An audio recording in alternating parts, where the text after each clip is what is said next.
ദുരന്തങ്ങൾ കേൾക്കുമ്പോൾ മനുഷ്യരുടെ മനസ്സിലൊക്കെ പലപ്പോഴും വിഷമമുണ്ടാകാറുണ്ട്. പക്ഷെ ചിലർക്ക് ഈ ദുരന്തങ്ങൾ ഒരു ആഘോഷമാക്കാൻ ഇഷ്ടമാണ്. കാരണം ഈ ദുരന്തങ്ങൾ കാണാൻ ഒരുപാട് ആളുകൾ ഇഷ്ടപ്പെടുന്നുണ്ട്. അതിൻ്റെ കാര്യം എന്താണെന്ന് എനിക്കറിയില്ല. എന്തെങ്കിലും ഒരു വലിയ ദുരന്തം സംഭവിച്ചു കഴിഞ്ഞാൽ അവിടെ അങ്ങ് തിരക്കാ. പിന്നെ എങ്ങനെയെങ്കിലും അവിടെ പോയി കാണണം. അവിടെ നിന്ന് ഇപ്പോൾ ഈ മൊബൈലിൻ്റെ അതിപ്രസരം, ഈ ഫോട്ടോഗ്രാഫി വന്നതോടുകൂടിയാണ് അതുമൂലം ഇതുണ്ടാവുന്നത് കൂടുതലും. അവിടെ പോയി നിന്ന് ഒരു സെൽഫി എടുക്കുക, അല്ല അവന് എഴുതിയാടി അവിടെ നിന്നുകൊണ്ട് അവൻ ചാടിയ സ്ഥലം ഇതാണ്, അവിടെ പോയി ഒരു സെൽഫി എടുത്ത് സൂക്ഷിക്കുക. അല്ലെങ്കിൽ ഈ എന്തെങ്കിലും ഒരു കാർ അപകടം, അല്ലെങ്കിൽ ബൈക്ക് അപകടം, എന്തോ ആവട്ടെ, അല്ലെങ്കിൽ ഒരു തീപിടുത്തം, ഇതൊക്കെ വന്നു കഴിഞ്ഞാൽ മുഴുവൻ പിന്നെ അങ്ങ് ആഘോഷമാണ് കേട്ടോ. ആ രീതിയിൽ ആളുകൾ അങ്ങ് കൂട്ടി ഇടിച്ച് കയറും.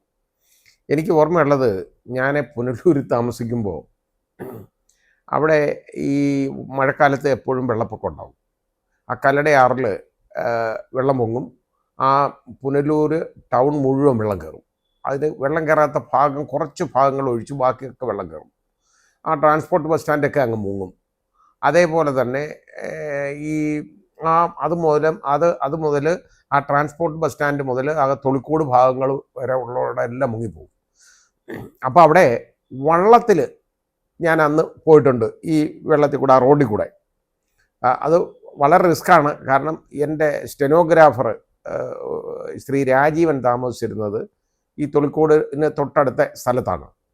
അപ്പോൾ പോകും. അപ്പോൾ അവിടെ പോയപ്പോൾ അയാളെ എനിക്ക് ഇങ്ങോട്ട് വരാൻ പറ്റുന്നില്ല. അങ്ങനെ ഇയാളെ എന്തായെന്നറിയാൻ പോയതാണ്. പോയപ്പോൾ അയാളുടെ വെളിയിലുണ്ടായിരുന്ന ടോയ്ലറ്റ് വെച്ചിരുന്നതെല്ലാം അതെല്ലാം മുഴുവൻ വാഷ് ഔട്ടാക്കി പോയി. അതെല്ലാം അങ്ങ് പോയി. അങ്ങനെ ഒരു സംഭവം കാണാനേ ഇല്ല. അതുപോലായി. അപ്പോൾ അയാൾ പറഞ്ഞുകൊണ്ട് നിൽക്കുന്ന ഒരു കാര്യമാണ്, സാറേ ഇത് ഓരോരുത്തർ വന്ന് കാണും കേട്ടോ. വന്ന് കണ്ടിട്ട് നമുക്കങ്ങ് സങ്കടം, വേവലാതിയായി. ഈ വെള്ളം ഇനിയും പൊങ്ങിയ വീടിനകത്ത് വെള്ളം കയറി ആൾറെഡി ഒരു പകുതി ഭാഗം താഴത്തെ നില. അപ്പം ഇനിയും അത് ഉയരുവാണെന്നുണ്ടെങ്കിൽ എന്ത് ചെയ്യും എന്നുള്ള ആദിയോടുകൂടി നമ്മൾ നിൽക്കുമ്പോൾ ഓരോരുത്തർ ഈ കാണാൻ വരുന്നവന്മാർ ഇങ്ങോട്ട് വന്ന് കണ്ടിട്ട്, അയ്യോ ഇത് കണ്ടോ, അയ്യോ വെള്ളം കയറിയില്ലയോ, പൊങ്ങിക്കൊണ്ടിരിക്കുക കേട്ടോ, എന്നുവെച്ചാൽ വെള്ളം വീണ്ടും കയറിക്കൊണ്ടിരിക്കും, ഇനി കയറും കാഴ്ച ഇപ്പോൾ കണ്ടിട്ട്. കാരണം ഇതാണ് ഈ പറയുന്നവൻ്റെ അടുത്തുണ്ടല്ലോ കൊല്ലാനുള്ള വൈരാഗ്യം ഇയാൾക്ക് ഉണ്ടാവുമെന്ന് അയാൾ എൻ്റെ അടുത്ത് പറഞ്ഞാണ്. എന്ന് പറഞ്ഞ പോലെയാണ് ഞാൻ പറഞ്ഞത്. അത് ആൾക്ക് ഇഷ്ടമാണ്. ഇപ്പോൾ ഈ മഴക്കാലത്ത് വെള്ളം ഒരുപാട് വന്ന് കയറുമല്ലോ. ഒരു ആറിൻ്റെ കൈവഴി അവിടെ മുഴുവൻ വെള്ളം അങ്ങ് പൊങ്ങി മഴക്കാലത്ത് അങ്ങനെ വരും. അപ്പോൾ അങ്ങനെ വന്ന് കാണാൻ അത് കാണാനായിട്ട് ഒരു പ്രായമുള്ള മനുഷ്യൻ, ഒരു അപ്പൂപ്പൻ കേട്ടോ, അയാളെ കൊച്ചുമോളെയും കൂടെ കൊണ്ടുവന്നേക്കുക കാണിക്കായി. കൊണ്ടുവന്നു. അവർ വളരെ ആഘോഷപൂർവ്വം ഇത് കണ്ടുകൊണ്ട് വന്നു. രണ്ടിൻ്റെയും കാല് തെന്നി നേരെ ഈ വെള്ളത്തിനകത്ത് വീണു. അവസാനം നാട്ടുകാർ കണ്ടതുകൊണ്ടും ഈ കരച്ചിൽ കേട്ട് നാട്ടുകാരെല്ലാം കൂടെ ഓടിക്കൂടി അവസാനം വളരെ കഷ്ടപ്പെട്ട് ഇതിനെയൊക്കെ പിടിച്ചു കയറ്റി യഥാർത്ഥ 2 അടിയും കൂടെ കൊടുത്തു വിടേണ്ടതാണ്. പിടിച്ചു കയറ്റിയിട്ട് കാര്യം ഇതേ തോന്നിവാസം. ആ കൊച്ചിൻ്റെ കാര്യം നമുക്ക് മനസ്സിലാവും. കൊച്ചുകുട്ടിയല്ലത്, കുറച്ച് പ്രായമുള്ളതാണ്. അതിൻ്റെ കാര്യം നമുക്ക് മനസ്സിലാവും. കാരണം അത് ഒരു കൗമാര പ്രായത്തിലുള്ള കുട്ടിയാണ്. ഇയാളുടെ കാര്യം എനിക്ക് മനസ്സിലാവുന്നില്ല. ഇയാളുടെ ബോധമുള്ളവനല്ലേ. ഇങ്ങനെയുള്ള സ്ഥലത്താണോ ഈ കൊച്ചിനെ വിളിച്ചുകൊണ്ട് വരേണ്ടത്? അപ്പോൾ അത് ചിന്തിക്കണ്ടേ? അങ്ങനെ ആരും ചിന്തിക്കാറില്ല. ഇത് കാണാൻ പോകും. ഇതാളെ റോഡ് ഇടിഞ്ഞുകൊണ്ടിരിക്കുന്നു. നമ്മൾ മാധ്യമങ്ങളിൽ കാണുന്നതാണ്. ഈ റോഡിൻ്റെ സൈഡ്, അതായത് വലിയ വലിയ കുന്നുവെട്ടി റോഡ് മാറ്റിയൊക്കെയാണ് താഴെക്കൂടെ റോഡ്. ആ റോഡിലേക്ക് മണ്ണിങ്ങനെ ഇടിഞ്ഞു വീണുകൊണ്ടിരിക്കുന്നു. അപ്പം വലിയൊരു പിളർപ്പൂടെ ഉണ്ടായിട്ട് അത് മൊത്തം കൂടെ ഉണ്ടായി. ആദ്യം മറിഞ്ഞുകൊണ്ട് വന്നപ്പോൾ ഒരുത്തൻ ചിരിച്ചുകൊണ്ട് ഓടുന്നതിൻ്റെ കീഴിൽ നിന്ന് അവനൊന്ന് കാല് തട്ടി വീണ് പോയിരുന്നെങ്കിൽ എന്തായിരുന്നു അവസ്ഥ? ഒരു 10-50 ലോഡ് മണ്ണൊന്നുമല്ല ഈ വീഴുന്നേ. അതിൻ്റെ കീഴിൽ കൂടാണ് ഓടി ചിരിച്ചോണ്ട് പോകുന്നത്. ഇത് കാണാൻ വന്നതാ. മാനസിക വൈകൃതം ഉള്ള ആളുകളെക്കുറിച്ച് പറഞ്ഞപ്പോൾ എനിക്ക് തന്നെ ഓർമ്മ വരുന്ന, വളരെ ഞാൻ ഓർത്ത് ചിരിക്കും, പക്ഷേ വളരെ ഒരു ദയനീയത തോന്നിയ ഒരു സംഭവമാണ് അവിടെ ഉള്ളത്. ഇതുപോലെ തന്നെ പുനലൂർ ഈ കല്ലടയാറ്റിൽ ഇങ്ങനെ വെള്ളം പൊങ്ങിയപ്പോൾ വളരെ, അതായത് ഒരു കിലോമീറ്ററെങ്കിലും ദൂരത്തിലൂടെ വെള്ളമുണ്ട്. അങ്ങനെ കാണാനേ ഒക്കുള്ളൂ. അങ്ങനെ നോക്കി നിന്നപ്പോൾ ഒരു കാഴ്ച കണ്ടു കേട്ടോ. അത് ഈ വൃത്തികെട്ടവന്മാർ ചെയ്യുന്ന ഒരു കാര്യമാണ്. ഒരു ചങ്ങാടം പോലെ ഒരു ചെറിയ ഒരു സാധനം കെട്ടിവെച്ചു കേട്ടോ. ഈ തടിക്കഷ്ണങ്ങൾ കൊണ്ടാണ്. എന്നിട്ട് അതിനകത്ത് ഒരു തെരുവ് നായയായിരിക്കാം, അതിനകത്ത് പിടിച്ച് നിർത്തി, ഇതിനകത്ത് നിർത്തിയിട്ട് ഈ വെള്ളത്തിൽ ഇറക്കി വിട്ടേക്കാണ് കേട്ടോ. ഇത് ഈ പട്ടി വളരെ ഗമയിൽ ഇങ്ങനെ നിന്ന് നമുക്ക് തോന്നും അതിൻ്റെ വേറെ ഒരു മാർഗവുമില്ല, നടുക്കൂടി ഇങ്ങനെ ഒഴുകി പോവാണ്. കുറച്ചുകൂടെ ഒഴുകി ചെന്ന് കഴിഞ്ഞാൽ ഈ പേപ്പർ മില്ലിൻ്റെ ഡാമുണ്ട്, പിന്നെ അതിനകത്ത് വീണു പോകും. അങ്ങനെ ഈ ഒഴുകി വരുന്ന ഈ പട്ടി ആ ഇരുകരയിലും നിൽക്കുന്ന ആളുകളെ ഇങ്ങനെ വളരെ ഇങ്ങനെ നോക്കുകയാണ്. ആ പട്ടിയുടെ കണ്ണുകളിലുണ്ടല്ലോ, ആ നായയുടെ കണ്ണുകളിൽ ഈ സകല ദൈന്യതയും നമുക്ക് കാണാമായിരുന്നു, വായിച്ചറിയാം. കാരണം ഇതിന് ഒരു മാർഗവുമില്ല രക്ഷപ്പെടാൻ. ചെറിയ ദൂരമൊക്കെ ആണെങ്കിൽ പട്ടി നീന്തി രക്ഷപ്പെടും. ഇതിപ്പോൾ അതിനകത്ത് ഇറങ്ങാൻ അതിന് പറ്റുകയില്ല. ഇറങ്ങാൻ പറ്റുന്നില്ലെന്ന് മാത്രമല്ല, എനിക്ക് തോന്നുന്നു അതിനെ കെട്ടി നിർത്തിയേക്കാൻ തോന്നുന്നു എൻ്റെ കാല്. അത്രയും ദൂരെ കാണാവുള്ളൂ. ഇങ്ങനെ ഒരു കാഴ്ച ഞാൻ കാണാനിടയായിട്ടുണ്ട്. ഇങ്ങനെ ചെയ്യുന്ന ബിരുദന്മാരും ഉണ്ട്. ഇതൊക്കെ ഒരു ജീവിയോട് ചെയ്യുന്ന ഒരു ക്രൂരതയല്ലേ അതുകൊണ്ട് ഇതൊക്കെ അവസാനിപ്പിക്കണം. കാരണം ഇത് ഞാൻ പറഞ്ഞില്ലേ, ദുരന്തങ്ങൾ കാണാൻ ആളുകൾക്ക് വളരെ ഇഷ്ടമാണ്. അതായത് ഇതെങ്ങനെ ഇടിഞ്ഞു വീഴുന്നോ, അതിങ്ങനെ പിളർന്നിങ്ങനെ വീഴുന്നത്, അതെല്ലാം കാണണം. എന്നാൽ ഇതുമൂലം ആളുകൾക്കുണ്ടാകുന്ന ആ ബുദ്ധിമുട്ടും ഇത് സഹിക്കുന്നവരുടെയും കാര്യം ചിന്തിക്കാറുണ്ടോ? പിന്നെ ഇന്നലെ അഹമ്മദാബാദിൽ നമുക്ക് നേരത്തെ ഉണ്ടായ അപകടം, 4 ദിവസം ആയിപ്പോൾ അപകടം ഉണ്ടായിട്ട്, വിമാനാപകടം നമ്മൾ കണ്ടു. ആ കണ്ട വിമാനാപകടത്തിന് ശേഷം എന്താ സംഭവിക്കുന്നതെന്നറിയോ?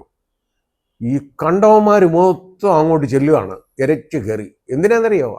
അവിടെ വേറെ നല്ല കാര്യത്തിനൊന്നും അല്ല. ഈ സ്ഥലം, ഈ വിമാനം കിടന്ന്, ഇപ്പോൾ വിമാനമൊന്നും അവിടെ ഇല്ല, അതെല്ലാം പുറകെ കൂട്ടി അവർ കൊണ്ടുപോയി മാറ്റി. അത് കാണുക. അവിടെ ഒത്തിരി ഇത്രയും 240 ഏതാണ്ട് 300-നടുത്ത ആളുകൾ മരണപ്പെട്ടതല്ലേ, കൊല്ലപ്പെട്ടതാണ്. അതൊക്കെ ഒന്ന് കാണുക, സ്ഥലമൊക്കെ ഒന്ന് കാണുക കേട്ടോ. അത് കണ്ട് വളരെ സന്തോഷമായിട്ട് ഞങ്ങൾ അവിടെ പോയിരുന്നു കേട്ടോ. ഇത് ഒന്ന് പറയാനാണ്. പിന്നെ അവിടെ നിന്ന് ഫോട്ടോ എടുക്കുക. മെഡിക്കൽ കോളേജ് ഹോസ്റ്റലിന് തൊട്ടടുത്തുള്ള പാവപ്പെട്ട ആളുകൾ താമസിക്കുന്ന ഒരു സ്ഥലമാണ് ഒരുപാട്. ആ റോഡിലൂടെ ഒന്നും ഇപ്പോൾ ആൾക്ക് നടക്കാൻ പോലും പറ്റുന്നില്ല. കാരണം അതുപോലെ ഈ കാഴ്ചക്കാരുടെ തിരക്കാണ്. മ്യൂസിയം കാണാൻ വരുന്ന മാതിരിയാണ് വരുന്നത് കേട്ടോ. ഇത് ഈ നമ്മുടെ ലുലു മാളിൽ കയറുന്നത് പോലുള്ള പോക്കാണ് ആ റോഡിൽ കൂടെ പോകുന്ന പോക്ക്.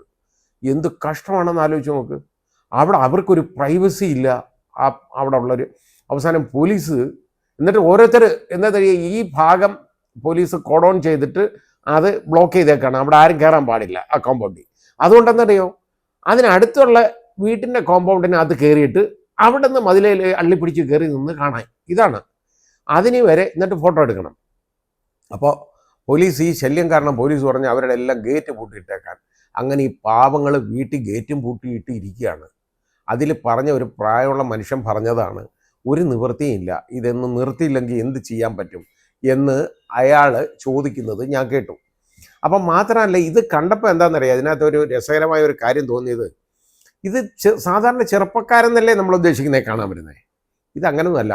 ഒരു 80 വയസ്സിന് മുകളിൽ പ്രായമുള്ള ഒരു മനുഷ്യനും അയാളുടെ ഭാര്യയും കൂടെ കാറും ഓടിച്ചുകൊണ്ട് കാരണത്തിരിക്കുക വന്നേക്കുക. എന്തിനാ എവിടുന്നാ വന്നതെന്ന് ചോദിച്ചപ്പോൾ വളരെ ദൂരെ നിന്ന് വന്നേക്കുക, ഇത് കാണാൻ വന്നേക്കാണ്. അപ്പം ഈ പ്രായത്തിനൊന്നും ഇത് വലിയ കാര്യമില്ല. ഈ ദുരന്തങ്ങൾ ഇങ്ങനെ ആഘോഷമാക്കുന്നവർ നമ്മളുടെ ധാരാളമുണ്ട്. പക്ഷേ അത് വളരെ കഷ്ടമാണ്, അപകടവുമാണ്. ഈ ദുരന്തങ്ങൾ അനുഭവിക്കുന്നവരെ ഉണ്ടല്ലോ, അവർ ഒരുപാട് അനുഭവിക്കും. അത് കണ്ട് മനസ്സിലൊരു സന്തോഷം ഉണ്ടാവുക എന്ന് പറയുന്നത് നമുക്ക് ചിന്തിക്കാൻ പറ്റാത്ത കാര്യമല്ലേ. പക്ഷേ പല ആളുകളിലും ഈ മാനസിക വൈകൃതം ഉണ്ട്, വൈകല്യം എന്ന് തന്നെ ഞാൻ പറയും, ഇതിന് ഉണ്ട് എന്ന് നമ്മൾ തിരിച്ചറിയണം. അങ്ങനെ ഉണ്ട്, പക്ഷെ അത് ഇല്ലാതാകണം കേട്ടോ. അങ്ങനെയല്ല വേണ്ടത്. സഹായിക്കാനൊക്കെ ആൾ കൂടുന്നത് എനിക്ക് മനസ്സിലാവും, നമുക്ക് മനസ്സിലാവും. ഇപ്പോൾ വെള്ളപ്പൊക്കം, വെള്ളം കയറി കിടക്കുന്ന കാണാനങ്ങ് പോവുകയാണ്. അത് കാലം തന്നെ വെള്ളത്തിനകത്ത് വീണ് കുത്തൊലിച്ച് പോയി അവസാനം ശ്വാസം മുട്ടി വെള്ളം കുടിച്ച് മരിക്കുന്നത് നമ്മൾ സാധാരണ കാണുന്നതാണ്. അത് കൂടുതലും ചെറുപ്പക്കാരെയാണ് കണ്ടുവരുന്നതെങ്കിൽ, ഇപ്പം ചെറുപ്പക്കാരെന്ന് പറയുന്നത് ഇപ്പോൾ 80 വയസ്സുള്ള ചെറുപ്പക്കാരൊക്കെയാണ് ഈ പോകുന്നത്. അങ്ങനെ പറയുന്നതിൽ എനിക്ക് ഒരു ചെറിയ ഒരു ആഗ്രഹം ഉണ്ടോട്ടെ, ചെറുപ്പം എന്ന് പറയാൻ. എനിക്ക് 69 വയസ്സായി. പക്ഷേ ഈ 69 വയസ്സായാലും എൻ്റെ മനസ്സ് ചെറുപ്പമാണെന്നാണ് എൻ്റെ ധാരണ. അതുകൊണ്ട് ഞാൻ പറഞ്ഞത് ഇത്. പക്ഷെ ഞാൻ ഇങ്ങനെയുള്ള സ്ഥലങ്ങളൊന്നും കാണാൻ പോകാറില്ല, ഇതൊന്നും ഞാൻ സന്ദർശിക്കാറില്ല. അത് എനിക്ക് തോന്നത്തുമില്ല. കാരണം അത്രത്തോളം ദുരന്തം പേറുന്ന ഒരു സ്ഥലം, അത് സന്ദർശിക്കുന്നതിലും അതവിടെ നിന്നൊരു ഫോട്ടോ എടുക്കുന്നതിലും എന്താ കാര്യം എന്ന് എല്ലാവരും ചിന്തിക്കണം.